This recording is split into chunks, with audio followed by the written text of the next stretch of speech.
Halo semuanya, pada kesempatan kali ini saya akan mempresentasikan tentang materi kami, materi kelompok 6, tentang proses pembentukan perancangan perundang-undangan dalam subbab 2, yaitu landasan hukum proses pembentukan perancangan perundang-undangan.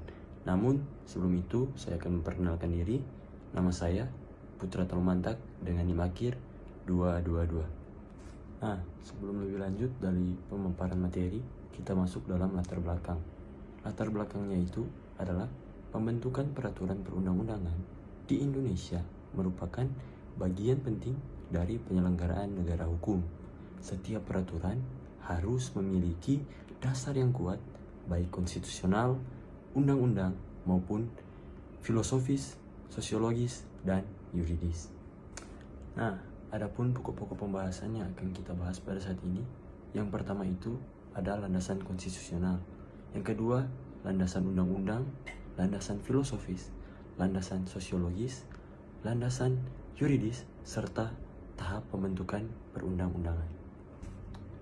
Nah, selanjutnya kita masuk ke dalam landasan konstitusional yang terbagi atas empat pasal. Yang pertama ada pasal 1 ayat 3 Undang-Undang Dasar 1945, Indonesia adalah negara hukum. Yang kedua, pasal 20 Undang-Undang Dasar 1945, DPR memegang kekuasaan membentuk undang-undang. Dan yang ketiga, pasal 5 ayat 1 Undang-Undang Dasar 1945, Presiden berhak mengajukan RUU. Dan yang terakhir, pasal 22A Undang-Undang Dasar 1945, tata cara pembentukan undang-undang diatur dengan undang-undang. Nah, penjelasannya, ketentuan konstitusional ini memastikan bahwa proses pembentukan undang-undang memiliki legitimasi. DPR sebagai lembaga legislatif memegang peran sentral, sementara Presiden memiliki hak untuk mengajukan RUU. Nah, selanjutnya kita masuk dalam landasan undang-undang. Undang-Undang Nomor 12 Tahun 2011 tentang pembentukan peraturan perundang-undangan diubah dengan Undang-Undang Nomor 15 Tahun 2019 dan yang terbaru Undang-Undang Nomor 13 Tahun 2022 mengatur tentang asas, hierarki, perencanaan, penyusunan, pembahasan, pengesahan, serta pengundangan. Undang-Undang Nomor 12 Tahun 2011 junto Undang-Undang Nomor 13 Tahun 2022, Undang-Undang Nomor 12 Tahun 2011 memberikan pedoman teknis serta normatif dalam pembentukan peraturan perundang-undangan.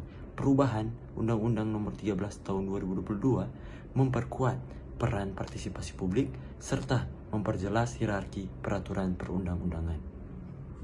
Selanjutnya kita masuk ke dalam landasan filosofis. Landasan filosofis berarti peraturan harus bersumber pada Pancasila. Hal ini mencerminkan nilai-nilai dasar bangsa Indonesia seperti keadilan, kemanusiaan, dan persatuan. Nah, selanjutnya kita masuk ke dalam landasan sosiologis. Landasan sosiologis sendiri menekankan bahwa peraturan harus sesuai dengan kondisi sosial masyarakat. Jika peraturan tidak sesuai dengan kebutuhan masyarakat, maka peraturan tersebut akan sulit untuk dijalankan. Nah, selanjutnya kita masuk ke dalam landasan yuridis. Landasan yuridis berarti peraturan harus memiliki dasar hukum yang jelas. Selain itu, setiap peraturan tidak boleh bertentangan dengan hierarki hukum yang lebih tinggi atau asas lex superior derogat legi inferiori. Nah, selanjutnya kita masuk ke dalam landasan teknis. Landasan teknis ini terbagi atas 3. Yang pertama itu ada Perpres nomor 87 tahun 2014 yang mengatur tentang pelaksanaan UU nomor 12 tahun 2011. Dan yang kedua itu ada peraturan DPR RI yang mengatur tentang tata tertib pembahasan RUU. Dan yang ketiga itu ada Permenkumham, pedoman naskah akademik. Semua aturan ini mendukung agar proses perancangan tetap lebih sistematis. Nah, selanjutnya kita masuk ke dalam tahap pembahasan atau tahap pembentukan undang-undang yang terbagi atas 5. Yang pertama itu ada perencanaan, dan yang kedua itu ada penyusunan, yang ketiga itu ada pembahasan, yang keempat pengesahan, yang kelima pengundangan, dan yang terakhir itu penyebar luasan. Nah, dari semua penjelasan yang telah saya paparkan tentang materi landasan hukum peraturan undang-undangan ini, saya menarik kesimpulan, yaitu landasan hukum perancangan peraturan perundang-undangan ini bertumpu pada Undang-Undang Dasar 1945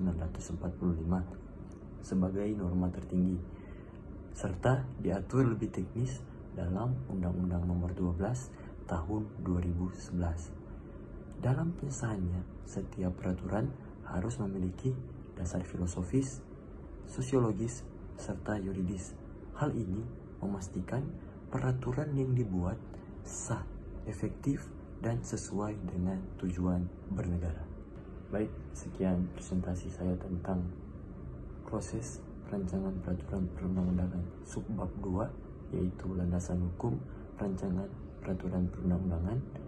Ya, semoga apa yang telah saya buat atau telah saya presentasikan bisa bermanfaat. Terima kasih.